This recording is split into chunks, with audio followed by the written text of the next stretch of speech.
여러분 오늘도 안녕하십시오. 이신근TV입니다. 만나서 반갑고요. 그리고 또 고맙습니다.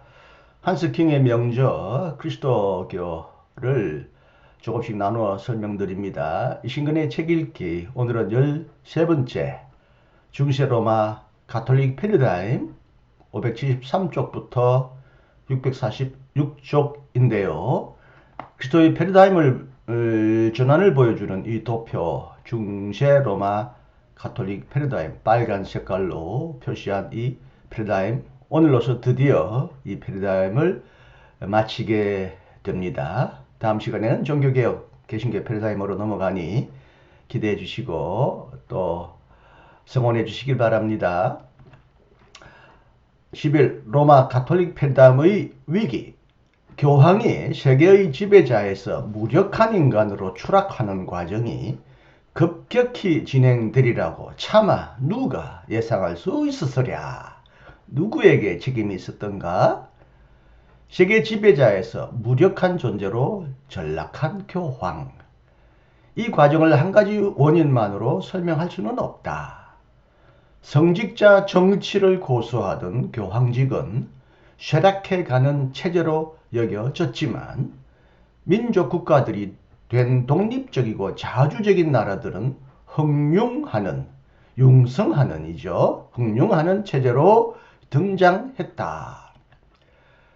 교황의 유폐, 교황 비판적 국제법, 아비뇽, 프랑스 아비뇽에서 교황들의 바빌론 유폐, 감금은 약 70년간 지속되었다.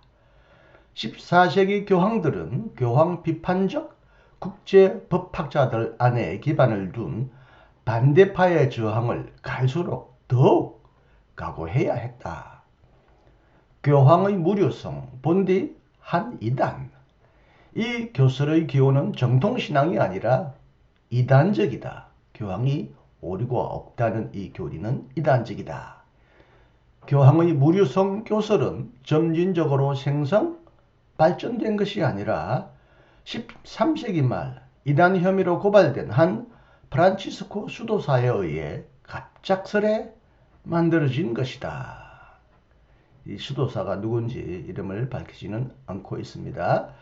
한꺼번에 두세 교황, 적법하게 선출된 그레고리우스 11세의 후임자 우르바누스 6세가 극심한 무능함과 과대망상, 정신장애 증세를 드러내자 1378년 주기경도는 또 한 사람의 교황 클레멘스 7세를 선출했다. 이로써 동시에 두 명의 교황이 있게 되었다.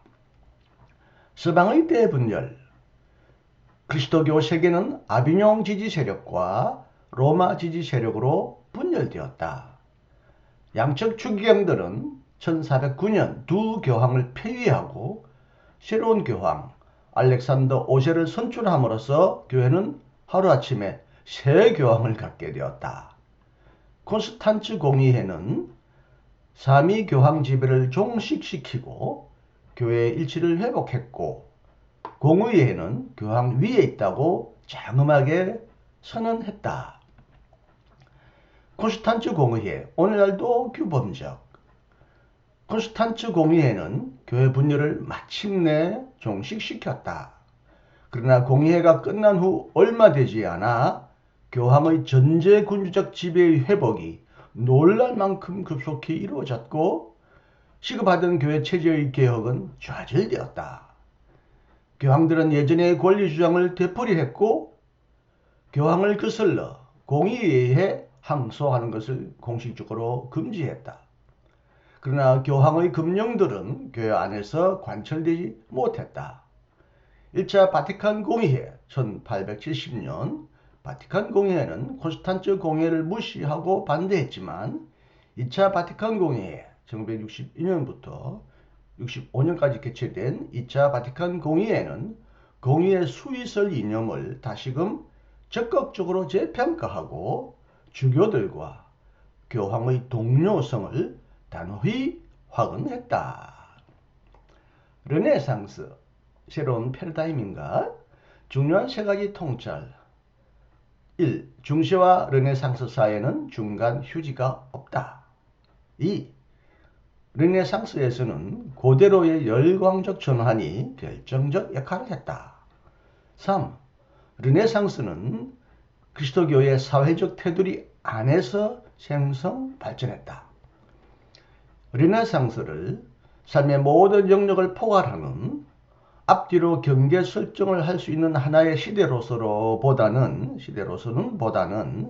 분류하기보다는 말세 중세 내부의 한 중요한 정신적, 문화적 경향으로 분류하는 것이 더 적절하다.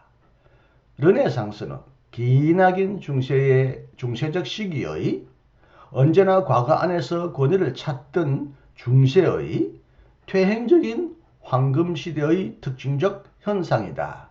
자크 르고프. 르네상스 시대의 교황직과 교회 개혁의 좌절. 르네상스는 교회와 그리스도교회는 새 시대를 여는 포괄적 영향을 끼치지 못했다. 교황들의 엄청난 건축 사업과 예술 장려는 교회 개혁의 거부를 대가로 이루어졌다. 교황이 이탈리아 르네상스 군주들이었던 시대에 변화와 개혁을 생각하는 사람은 아무도 없었다. 교황은 엄청난 사치와 향락, 방탕생활을 영위했다. 레오 10세는 1517년 마르틴 루터와 결부된 새 시대를 여는 한 사건이 발생한 것도 까맣게 몰랐다. 바야흐로 참된 의미의 패러다임 전환이 시작되었으나 로마는 반종교개혁, 종교개혁에 대한 반대 운동으로 맞섰다. 12. 반종교개혁, 중세 패러다임으로의 복귀. 개혁 대신 종교개혁. 로마는 오랫동안 참된 개혁을 저지한 대가로 이제는 종교개혁을 맞았다. 그것은 로마에게는 재앙이었다. 개신교 종교개혁은 로마 제국의 북반부를 앗아갔다. 교황직은 수세적 입장에 내몰렸고 반동의 저주를 받았다.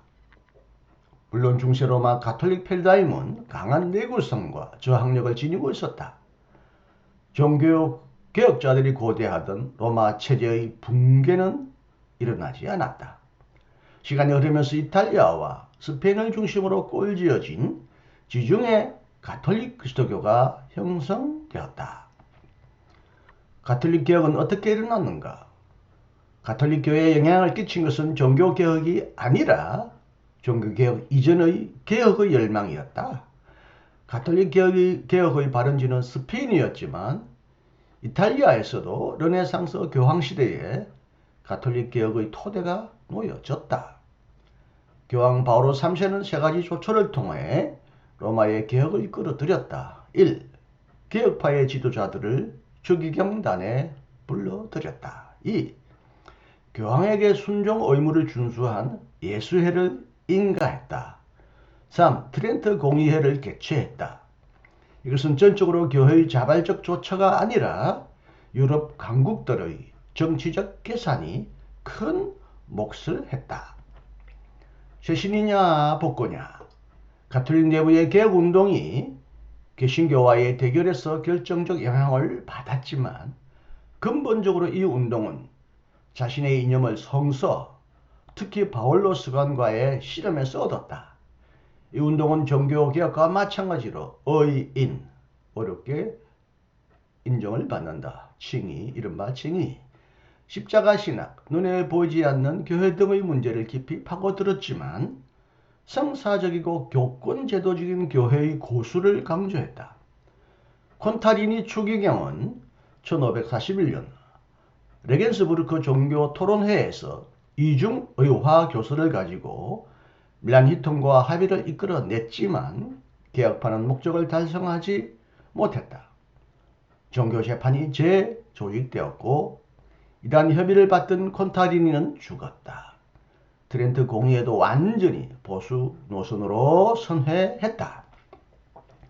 트렌트 공의회의 양면성. 트렌트 공의회의 개혁 노력은 가톨릭 개혁의 표출이었지만 전체적으로 볼 때 반종교 개혁을 위한 특정 종파 공의회였다. 교황과 교황청의 개혁은 아예 다뤄지지 않았다. 트렌트 공의회와 반종교개혁 전체는 중세 로마 가톨릭 패러다임의 테두리 안에 머물러 있다. 트렌트 공의회는 개신교를 철저히 반대했고 종교개혁자들의 긍정적 자극들은 아주 드물게만 받아들였다. 가톨릭 내부의 개혁은 화해와 재결합의 수단이 아니라 반종교개혁의 전투 프로그램이다. 성체성사, 일곱 성사는 종교개혁자들의 갈망에 대한 깊은 이해에 터하여 새로이 꼴지어지지 않고 그야말로 순수하게 원상복구되었다. 호교, 학파간 싸움, 민중 가톨릭 신앙. 반종교개혁 시대의 예술은 화려하게 발전했지만 반종교개혁적 패러다임은 여전히 낡은 패러다임이었다.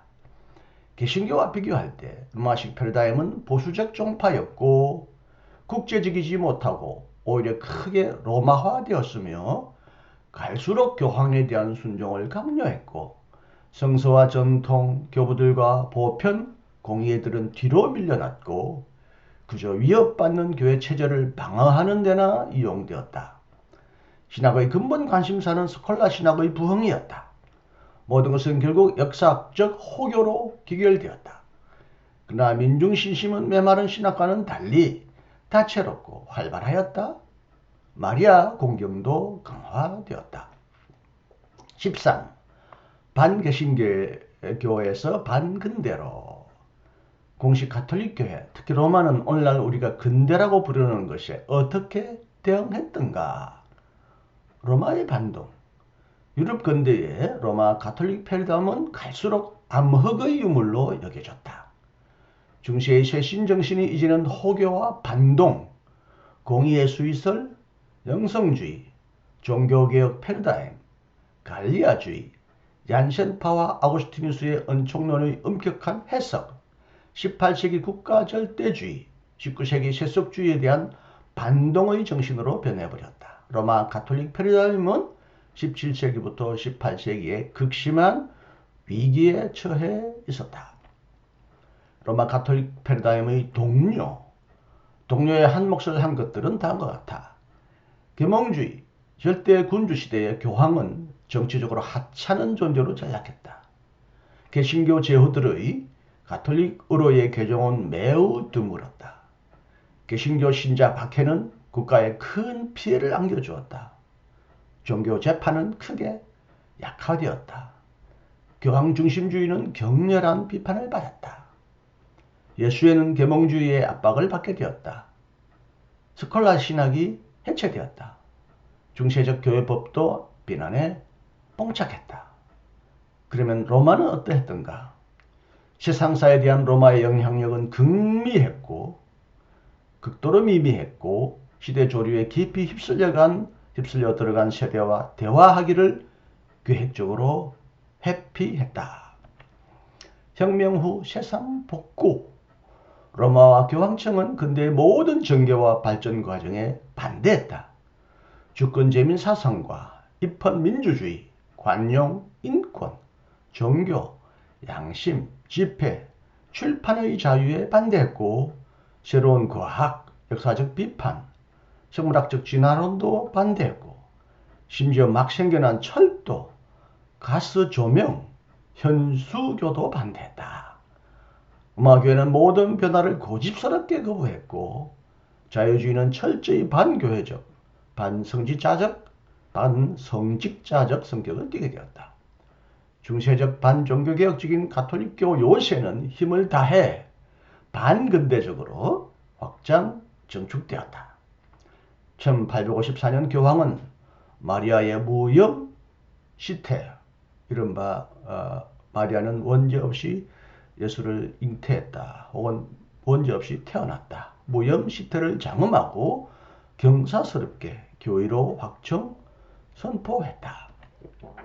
근대식 가톨릭 신학에 대한 탄압. 마부르그 대학교 가톨릭 신학부와 기센 가톨릭 신학부가 폐쇄되었고 튜밍엔 가톨릭 신학부는 로마 노선으로 노골적으로 선회했다. 1830년대에는 본 가톨릭 신학부에 로마의 파문이 떨어졌다. 빈의 퀸트 학파도 탄압을 받았고 독일에 출중한 교회사가 이그나츠 폰 델링어는 의심과 중상과 밀고를 수없이 당했다.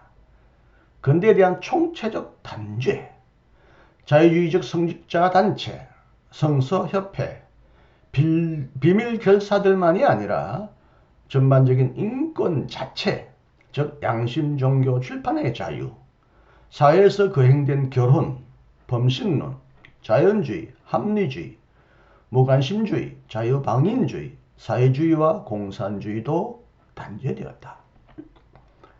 반계몽주의적 공의회 1869년 바티칸 공의회는 첫잔 반계몽주의 기치를 내걸었고 교황의 무류성을 교의로 확정했다. 교황을 위한 두 교의. 교황은 모든 국가교회와 그리스도인들에 대해 법적 구속력이 있는 재치권적 수의권을 보유한다. 교황은 고유한 정식 교도권적 결정에서 무류성의 은사를 보유한다. 이 방송을 끝까지 경청해 주셔서 감사합니다. 다음 시간에도 또 다시 만나기를 기대하겠습니다. 안녕히 계십시오. 이신근이었습니다.